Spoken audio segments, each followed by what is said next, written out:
Bismillahirrahmanirrahim. Assalamualaikum warahmatullahi wabarakatuh. Alhamdulillahirabbil alamin. Assalatu wassalamu ala asyrofil anbiya'i wal mursalin wa ala alihi wa sahbihi ajmain, amma ba'du. Pertama-tama, mari kita panjatkan puji serta syukur kita kepada kehadirat ilahi Rabbi. Lalu tak lupa juga kita curahkan sholawat serta salam kita kepada Nabi besar kita, yakni Nabi Muhammad SAW. Nah, teman-teman, di sini kami akan menjelaskan mengenai peradaban Islam pada masa Khulafaur Rasyidin. Kami dari kelompok 8 dengan anggota. Yang pertama ada Alfani Putri Andini, yang kedua ada Ayu Cahyani, yaitu saya sendiri, lalu ada Diandra Nazwa, dan ada Angelita Andini. Baik, jadi di sini saya akan menjelaskan apa itu pengertian dari Khulafaur Rasyidin. Jadi Al-Khulafaur Rasyidin ini adalah sebutan bagi para penerus kepemimpinan Nabi Muhammad SAW yang dikenal sebagai pemimpin yang bijaksana dan adil. Istilah ini itu berasal dari para sahabat terdekat Nabi yang menganggap bahwa keempat tokoh yang menggantikan beliau itu setelah wafat adalah orang-orang yang paling setia dalam mendampingi beliau, baik itu dalam kepemimpinan maupun dalam menjalankan ajaran Islam. Nah, keempat khalifah tersebut adalah Abu Bakar Rashidik, Umar bin Khattab, Utsman bin Affan, dan Ali bin Abi Thalib. Mereka memimpin umat Islam dalam rentang waktu dari tahun 632 Masehi hingga 661 Masehi. Selama periode ini, Islam berkembang pesat dalam berbagai bidang, termasuk politik, sosial, ekonomi, militer, hingga ilmu pengetahuan lainnya. Nah, pemerintahan mereka berlandaskan ajaran Islam dan berupaya menegakkan keadilan serta kesejahteraan bagi umatnya. Nah, masa kepemimpinan para Khulafaur Rasyidin ini ditandai dengan berbagai pencapaian yang besar. Abu Bakar yang berhasil menyatukan kembali umat Islam setelah wafatnya Nabi dan menumpas pemberontakan. Ada juga Umar bin Khattab yang memperluas wilayah Islam hingga ke Persia dan Romawi Timur, serta membangun sistem administrasi pemerintahan yang kuat. Ada juga Utsman bin Affan yang dikenal dengan kodifikasi Al-Quran yang menjadi rujukan hingga saat ini. Sementara itu, ada Ali bin Abi Thalib yang menghadapi berbagai tantangan politik yang menyebabkan konflik internal di kalangan umat Islam. Nah, meskipun demikian, kepemimpinan mereka ini diwarnai berbagai tantangan. Periode Khulafaur Rasyidin yang menjadi fondasi penting bagi perkembangan peradaban Islam di masa-masa selanjutnya. Selanjutnya, pada masa Abu Bakar Asy-Siddiq tahun 632 Masehi hingga 634 Masehi. Setelah Nabi Muhammad SAW wafat pada tahun 632 Masehi, umat Islam mengalami krisis kepemimpinan. Kaum Muhajirin dan Ansyar berbeda pendapat mengenai siapa yang berhak memimpin. Dalam musyawarah di Saqifah Bani Sa'idah, Abu Bakar akhirnya dipilih sebagai khalifah pertama dengan dukungan Umar bin Khattab. Masa kepemimpinan Abu Bakar diwarnai berbagai tantangan yang besar. Pertama, muncul nabi-nabi palsu seperti Musailamah al-Kadzab yang mengaku menerima wahyu. Kedua, beberapa suku Arab keluar dari Islam atau murtad karena menolak kepemimpinan Abu Bakar. Ketiga, ada kelompok yang enggan membayar zakat, sehingga Abu Bakar harus mengambil tindakan tegas untuk menjaga persatuan dan ketertiban umat Islam. Selanjutnya ada kebijakan penting dan akhir dari kepemimpinan Abu Bakar. Abu Bakar mengambil beberapa kebijakan penting selama kepemimpinannya. Pertama, ia harus memulai pembukuan Al-Quran atas saran Umar bin Khattab, karena banyak penghafal Al-Quran yang gugur dalam pertempuran. Kedua, ia harus mengirim pasukan ke Syam dan Persia yang menjadi awal ekspansi Islam keluar Jazirah Arab.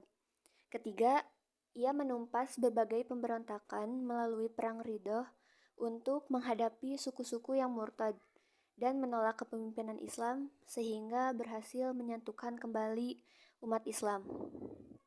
Nah, Pada akhirnya Abu Bakar wafat pada tahun 634 Masehi setelah memimpin selama 2 tahun. Beliau jatuh sakit sebelum akhirnya meninggal dunia. Sebelum wafat, ia menunjuk Umar bin Khattab sebagai penggantinya setelah berdiskusi dengan para sahabat. Abu Bakar meninggal pada usia 63 tahun dan dimakamkan di samping makam Nabi Muhammad SAW di Masjid Nabawi, yaitu Madinah. Oke, selanjutnya aku akan ngebahas tentang akhir kepemimpinan Abu Bakar, yang dimana Abu Bakar wafat pada beliau berumur 63 tahun dikarenakan sakit. Nah, tetapi sebelum wafat, beliau itu mewasiatkan atau menunjuk Umar bin Khattab untuk menjadi khalifah selanjutnya. Setelah itu, beliau wafat dan dimakamkan di tempat kuburan Nabi Muhammad SAW di Madinah. Oke, setelah itu kita akan melanjutkan membahas masa kepemimpinan Umar bin Khattab. Seperti yang teman-teman tahu, jika Abu Bakar dikenal mempunyai sifat kepemimpinan yang lembut tetapi tegas, nah di sini Umar bin Khattab memiliki sifat kepemimpinan yang galak, disiplin, dan beliau tuh gak bisa ditawar-menawar soal keadilan. Tetapi dengan begitu, setelah beliau naik jadi khalifah, Islam langsung makin OP alias overpowered, karena di bawah kepemimpinannya wilayah Islam melebar kemana-mana, seperti ekspansi di wilayah besar-besaran, yang dimana beliau sukses menambah kekuasaan Islam jauh lebih luas, kayak di Romawi Timur, yaitu Palestina, Suriah, dan Mesir, dan Persia saat dinasti Sasaniyah yang letaknya tuh di wilayah Irak dan Persia. Nah, selain jago perang, beliau itu pinter bikin sistem pemerintahan yang solid. Contoh seperti bikin sistem peradilan yang dimana dia tunjuk hakim di tiap wilayah biar hukum Islam jalan, lalu mengelola keuangan negara lewat Baitul Mal, kayak pajak dan zakat, yang dimana itu menjadi sumber pemasukan utama.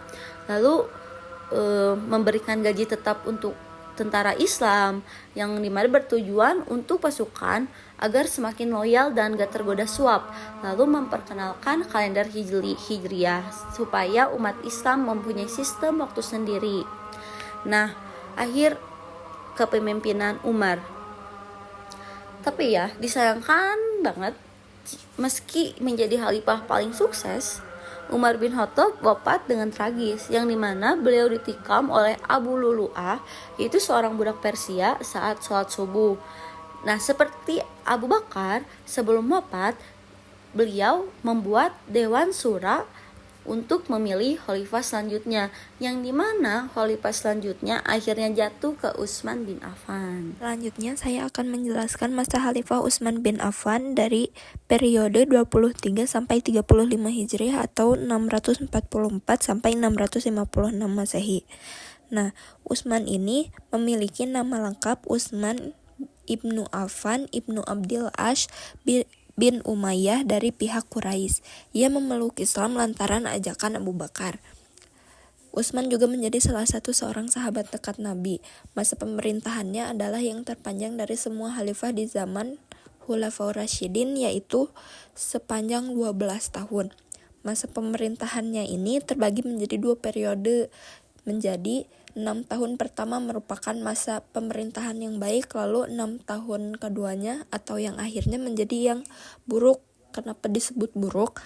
Karena Utsman dianggap mengecewakan rakyat terhadap kepemimpinannya ketika mengeluarkan kebijaksanaannya, yaitu mengangkat keluarga dalam kedudukan tertingginya. Lalu pada masa 6 tahun terbaiknya juga, beliau berjasa membangun bendungan untuk menjaga arus banjir yang besar dan mengatur pembagian air ke kota-kota, membangun jalan, jembatan, masjid, dan memperluas masjid di Madinah. Lalu prestasi dan wafatnya Utsman bin Affan yaitu menulis kembali Al-Quran yang telah ditulis pada zaman Abu Bakar, yang waktu itu disimpan oleh Hafsah binti Umar. Lalu manfaatnya dibukukan Al-Quran pada masa Utsman adalah menyatukan kaum muslimin pada satu macam mushaf yang seragam ejaan tulisannya, yaitu mushaf Utsmani. Yang kedua, menyatukan bacaannya. Yang ketiga, menyatukan tertib susunan surat-surat menurut tertib urut yang kelihatan pada mushaf sekarang ini. Jadi sampai sekarang prestasi Umar ini masih ada. Lalu, Utsman akhirnya wafat sebagai syahid pada hari Jumat tanggal 17 Zulhijjah 35 Hijriah atau 655 Masehi ketika para pemberontak yang pada saat itu muncul berhasil memasuki rumahnya dan membunuh Utsman saat membaca Al-Quran. Persis seperti yang disampaikan Rasulullah perihal kematian Utsman yang syahid nantinya. Beliau dimakamkan di pekuburan Baqi di Madinah. Lalu ada masa kekhalifahan Ali bin Abi Thalib pada periode 35 Hijriah sampai 40 Hijriah atau 656 Masehi sampai 661 Masehi. Peristiwa pembunuhan Utsman mengakibatkan kegentingan di dunia Islam yang waktu itu sudah sampai ke Persia dan Afrika Utara. Para pemberontak di Madinah terpaksa mengangkat Ali sebagai penerus khalifah. Juga Zubair bin Awam dan Tolhah bin Ubaidillah juga memaksa Ali sehingga akhirnya Ali menerima baiat mereka dan menjadikan Ali satu-satunya khalifah yang dibaiat secara massal. Dalam pemerintahan Ali, tidak sedikit pun pada masanya dapat dikatakan stabil karena pada masa itu masih genting peristiwa pembunuhan terhadap Khalifah Utsman bin Affan yang mengakibatkan Ali harus menghadapi persoalan yang terjadi pada saat itu. Di antaranya yang pertama, pemberontakan Tolhah, Zubair, dan Aisyah karena Ali menolak menghukum para pembunuh Utsman dan mereka menuntut bela terhadap Utsman yang telah dibunuh secara zalim. Lalu, kebijakan Ali juga mengakibatkan timbulnya perlawanan dari gubernur di Damaskus yang tidak lain dan tidak bukan yaitu Muawiyah, yang ternyata Muawiyah juga didukung oleh sejumlah bekas pejabat tinggi yang diangkat oleh Utsman sebelumnya yang merasa kehilangan kedudukan dan kejayaan. Pada masa Ali bin Abi Thalib terjadi juga perang, lalu munculnya tahkim atau arbitrase dan wafatnya Ali bin Abi Thalib. Yang pertama, peristiwa yang terkenal pada masa Ali adalah terjadinya perang antara kubu Ali dan kubu Muawiyah. Perang tersebut terjadi di daerah bernama Siffin, sehingga perang ini disebut sebagai Perang Siffin. Pada saat kubu Muawiyah akan mengalami kekalahan, tentaranya dan Muawiyah tentunya terdesak. Lalu Muawiyah dan Amr bin As sebagai penasehat Muawiyah yang dikenal cerdik dan pandai berunding meminta agar Muawiyah memerintahkan pasukannya mengangkat mushaf Al-Quran di ujung tombak sebagai isyarat berdamai dengan cara tahkim atau yang disebut arbitrase. Nah, di sini muncullah nama baru yaitu tahkim atau arbitrase. Begitulah sejarahnya. Dengan demikian Muawiyah terhindar dari kekalahan total. Setelah perundingan tersebut selesai atau arbitrase tersebut selesai, ditemukan ternyata Amr bin As menyalahi kesepakatan semula yang dibuat bersama Abu Musa. Ali dengan tegas menolak keputusan tahkim tersebut dan tetap mempertahankan kedudukannya sebagai khalifah. Setelah peristiwa tersebut, kelompok Ali terpecah menjadi dua bagian, yaitu Syiah sebagai pengikut setia dan Khawarij sebagai pengikut Ali yang keluar karena kecewa terhadap perang yang terjadi. Lalu Ali bin Abi Thalib setelah itu wafat karena ditikam oleh Ibnu Muljam atau kaum Khawarij dengan pedang yang beracun. Peristiwa ini terjadi pada tanggal 17 atau 21 Ramadan 40 Hijriah atau 28 Januari 661 Masehi. Wafatnya Ali bin Abi Thalib menandai berakhirnya masa Khulafaur Rasyidin. Nah, di sini aku mau ngejelasin tentang kontribusi Khulafaur Rasyidin buat peradaban Islam. Mereka tuh berperan penting di beberapa aspek. Gampangnya mereka tuh nggak cuma jadi pemimpin, tapi juga bikin banyak perubahan yang bikin Islam itu tuh tambah maju. Yang pertama, politik dan pemerintahnya. Abu Bakar, dia tuh menjaga stabilitas politik setelah Nabi Muhammad wafat, terutama ngurus pemberontakan.